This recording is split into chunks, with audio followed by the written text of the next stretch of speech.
So we'll look at these two swings, obviously iron and driver, pretty much the same kind of swing issue, okay? The only thing we're going to mention obviously on these things, there's your sort of setup with a 6 iron, pretty much, well, it's almost centre, just left. If I go sort of straight up between the golf ball in your hand, it's kind of sort of left chest, left cheek, just left to centre, because when you swing a golf club, ideally, you'd be moving kind of in this direction as we sort of swing kind of this way, not the back up, and as we see in a second, okay? So, and then obviously the driver, the ball, and tee peg, it's left heel.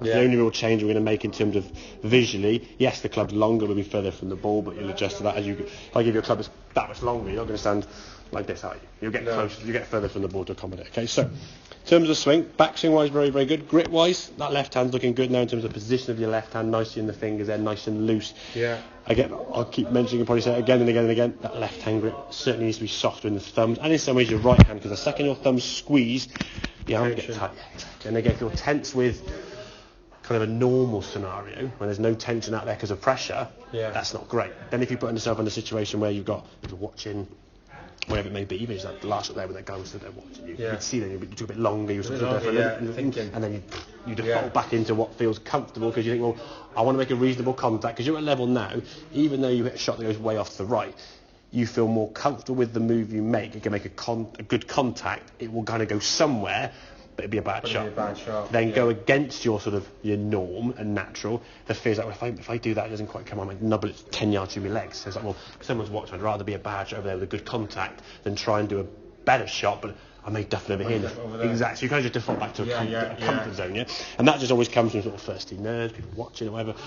Anything that's going to increase that level of tension, okay? But so in terms of the swing, top of the backswing, setting the golf club nicely, good hinge of the wrist there, okay? And same the driver, good hinge of the wrist, okay? So we're getting some power there now. We turn the shoulders, the lower half is working better now, your hips are twisting nicely, we said, the feet are moving correct, the left knee's moving in as it should do. A lot of good things from this position, okay? Now you've created this angle here in your right wrist, okay, and left wrist for that matter, but that right wrist, being as you're right-handed, okay, is hinged here. If we come into impact, we straighten it, okay? We straighten it, beating the bag, as we said, when the impact bag was there, when you came back to impact, you're not releasing, exactly, it's called the release because you're releasing power. Okay?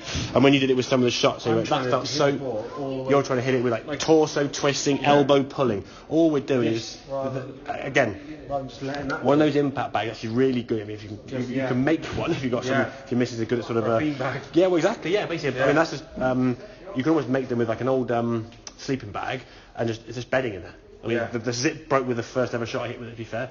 It was a 60-year-old lady. So they're not the best, but it still works as it was. You just keep pushing the bedding back down, and just at home you just stand and just keep beating the back. It was a good distress at the end of the day, to be fair. So, but when you come back to impact, what we're looking for is that to be in a straight line again. This elbow here is not bad. It's starting to pull. That was a better shot, so the ball did go straighter. If this left arm starts pulling a little bit kind of here, as you can see, that goes up this way, and your head now is kind of going that way. Now, this is what people see, is, oh, you're lifting your head. Okay? You are not lifting your head independently. The energy and the effort with your left arm is doing this with your body. So if someone said to you, keep your head down, you just got to get this way, exactly. Almost like you're trying to go under and smother it low, like a flatter shot. So the feeling you want to try and do, and I say, if you go on the driving range where you hit some balls to start with, the first 10 or 15 warm-up shots, almost stand there. If you leave with one hand, just hold the club with one hand. Okay, right. If someone said to me now, I'm aiming at a straight line, how can I get a ball to go low left? We'd just try and almost like smother, release that kind of there, not kind of pull back and hold that angle in that right wrist. Once that wrist is here now and your elbow's pulling this way, it's just going to slice. You might start there, but just spin off the right. When you've got 8 or 9 iron and 7 in your hand, you get away, it goes a bit high. So you lose a bit of distance, but it goes straight-ish. Put driver in, it's just a big slice. There's not enough loft to help with that swing, okay? Same with the driver here now as you come back in, okay?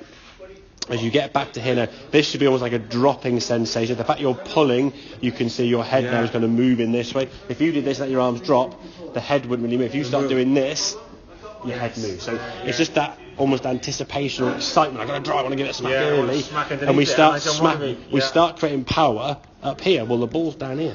What you do from here now just is to get yourself in the position, let the club just drop. Once you get down to here now, we can then let that club know that the arm in here did release nicely, so the ball did go fairly straight. Because it started left of target, the left shot sort of pulling a bit this way and coming around, and you can see your sort of post arm is all kind of collapsed because your right arm's unable to do this because your left arm's kind of disappeared around here somewhere. Your right arm, they're not working together, okay? But that is you when you try and put speed to it, okay? Yeah. If you look at the 6 iron there now, your right arm is not quite as bent because you're more familiar with the 6. Yeah. That's why I say we build up to the longer clubs, okay? Don't sort of go all guns blazing straight away and try and make an adjustment, okay? So from there now, through to a better position. This foot's moving nicely now, you're not spinning that foot. That's not too bad, but this sort of twisting here will come. So I say the sensation, almost like almost in some way, like trying to sweep or brush them just way over to your left, this way, doing that. We wouldn't try and do this to try and brush them in the far corner over there. We just try and get your body to release around and actually move to that spot. Ideally speaking, we want the torso or the body, once you get to here, is move this way, and this way as the arms fall, and then when you get into that position, you just release. You just unhinging the wrist. Okay, it's called a release because you're releasing power. But that beating of the bag sensation, you sort of soften the wrist. You wouldn't just go and try and lunge your torso. But because you've got a big upper body, big shoulders, big chest, that kind of thing, you feel power from these positions. Which you have got power. But if you're trying to sort of do this and just move them fast, great.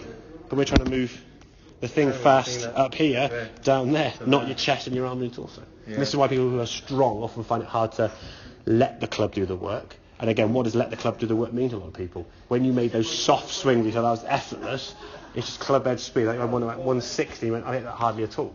And you think it was just a in your arm. Yeah, exactly. So you'll get the speed. Distance will be never a problem for you. If you're hitting the ball, so your 6 iron will be around about 180, which at the moment now seems like way off, but it'd be 180 and straight. I just sort of getting the club back here and going, I mean, you're stronger than me. Okay, technique obviously going to be better for me because I've been playing for 30 years plus. So, but you'll see when I play golf and we get on the course and the lessons, I don't whack it hard. I don't seem to be whacking it hard. It's just back and the ball then sails off in the distance. Okay, get a good contact. And you've had 3 or 4 of them with the 6 iron today where you've got them and you've gone, that's going quite a long way, and you go straighter because you're timing in the sequence of get that club back to the golf, but with more of a release and hit. Okay, make sense? Yeah, brilliant. Yeah.